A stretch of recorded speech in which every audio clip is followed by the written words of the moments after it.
class this was going to be. I've changed my speech God knows how many times. If just to ensure the minutest fraction of Alyosha's strength and courage to go through this without... You have two options ahead of you. Either you vegetate or you decide to live. And I would say that me and my wife took the latter option. We decided that we'll turn this tragedy into an opportunity of projecting this wonderful boy who lived a very short life but lived it fully and the way he wanted. He in many ways reflects the qualities which Alyosha had. A fighter he is, and changing the way the general thinks.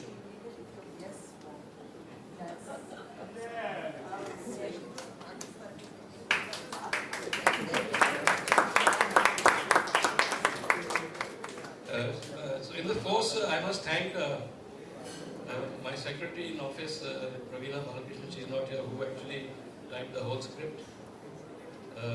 The support that my wife gave, and my siblings, my elder brothers and sisters are here. In fact, the entire family is here. The support that they gave Joseph for persevering with me and my laziness, but finally we have done it. And Shika for really unstinted support, and just she changed a lot of text, which I think, because when you write as a parent, you write a lot of things which may be applicable or not. But often as parents we are blinded by affection and we don't see our children the way they ought to be seen. The peers and the friends know them the best.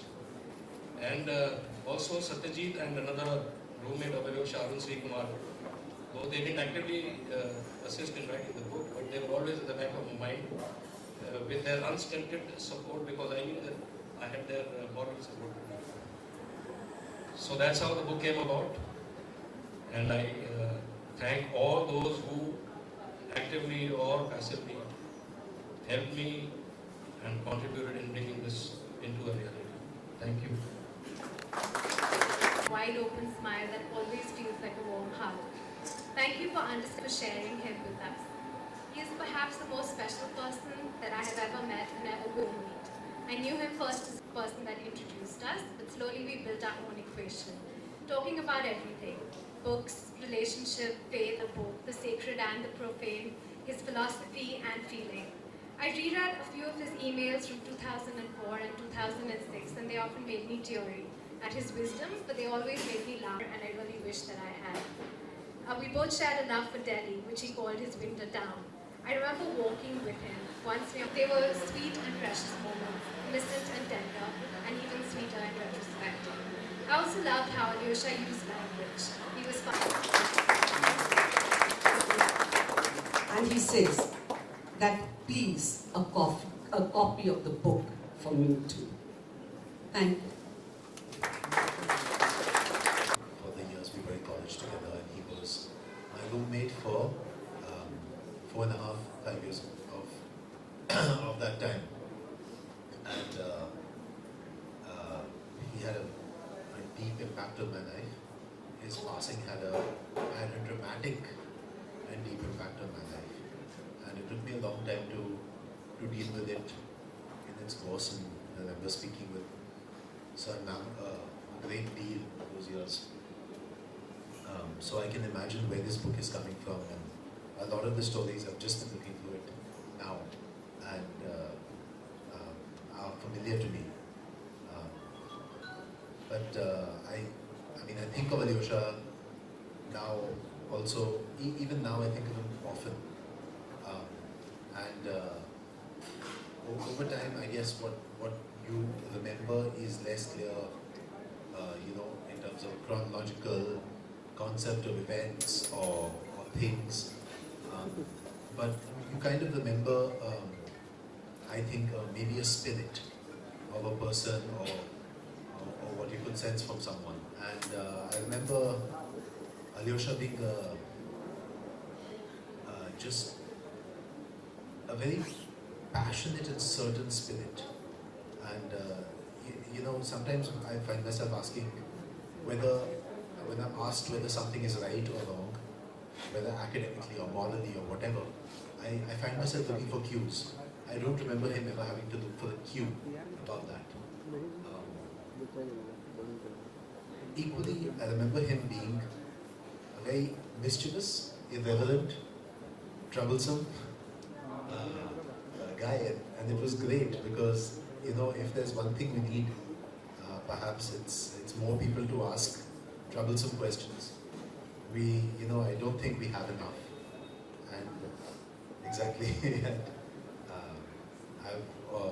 I've often thought that, that spirit of questioning disobedience is ultimately the most valuable thing I learned from Alyosha in those years.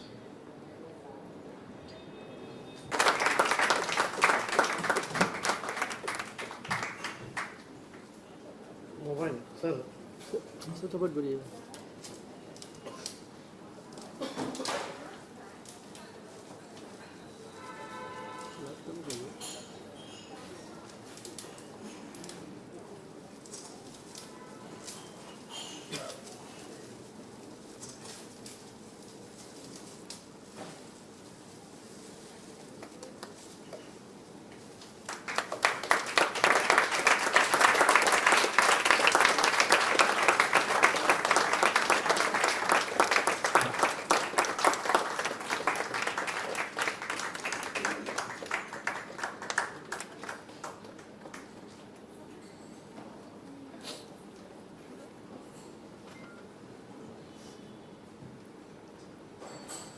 Mr. Goswami, we could request you to say a few words, please.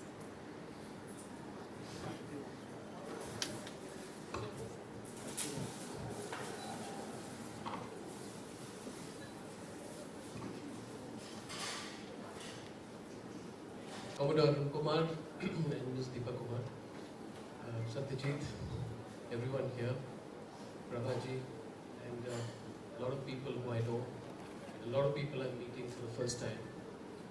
I'm completely overwhelmed by this occasion. I never met your son, and that is my greatest regret. I have read about him from the blogs, glanced through the book. I've heard personal narratives and anecdotes. It comes clearly to me that he was someone very special. When I entered, I read the will that he wrote at the age of 9. To have empathy and a sense of giving so great at the age of 9 is only something that can come to a very special and a very evolved human being. What also comes to me clearly when I listened about him is that he wore his greatness very lightly on his shoulders. And as I heard the narratives of his friends talking about his impish cheerfulness, somehow you connect the dots. And you find that people who are genuinely deep and knowledgeable are also the most simple, affectionate and cheerful. I really wish I knew him, because there's so much to learn. I am also taken aback and overwhelmed at what Deepa said to me when I entered. We all seek in life some higher meaning to our work and our life.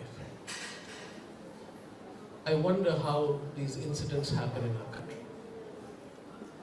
I wonder how people lose their lives like this. And if I may be allowed a transgression from the theme, it is because there is a lack of fear. There is a lack of fear of the law. And there is a feeling that you can get away with things. I don't believe in this whole business of seeking revenge. And I'm sure with the grace that I see of the parents and the family, neither do you. But I have asked myself in my profession the whys and wherefores of why so much injustice happens and why we have to bear it with so much fortitude. Fortitude comes naturally to those who are brave. And so, when you speak about the Brave New World Foundation, I know the spirit with which you are naming it the Brave New World Foundation. You are showing fortitude, and you are saying there's a never give up spirit in you. But that must not stop us from questioning. That must not stop us from campaigning and acting and questioning and confronting. Because we can't take it lying down anymore.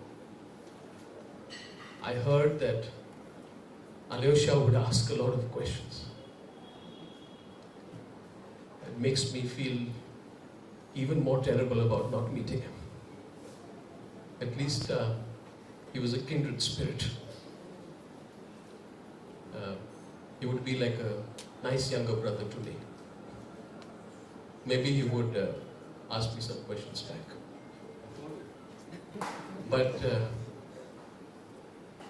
But I can read and see and feel his attitude.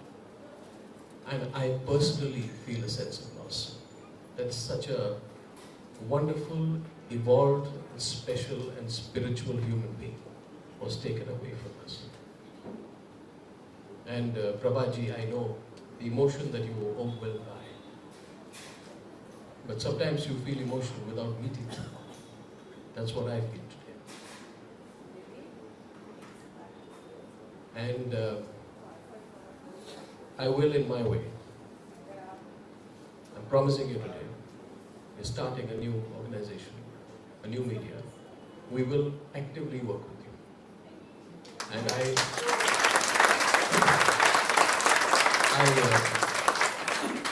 don't make false promises. When I go back, I will institutionalize this. And so while we fight for what is wrong, we also will work to repair the injustice that has been done to this wonderful family. But most importantly today, I'm taken aback with the love I'm receiving. I don't know why Arun and Deepa called me. What you in 12 years I have lived in a studio. In the last 3 months I've started going out. And I know that people hug you and hold your hand. They say nice things, but what Deepa has said to me today gives me hope and confidence. I will, in my way, work with you, and I will read this book, cover to cover.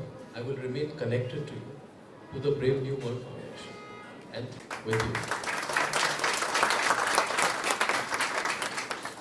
From the bottom of my heart, thank you so much. Thank you.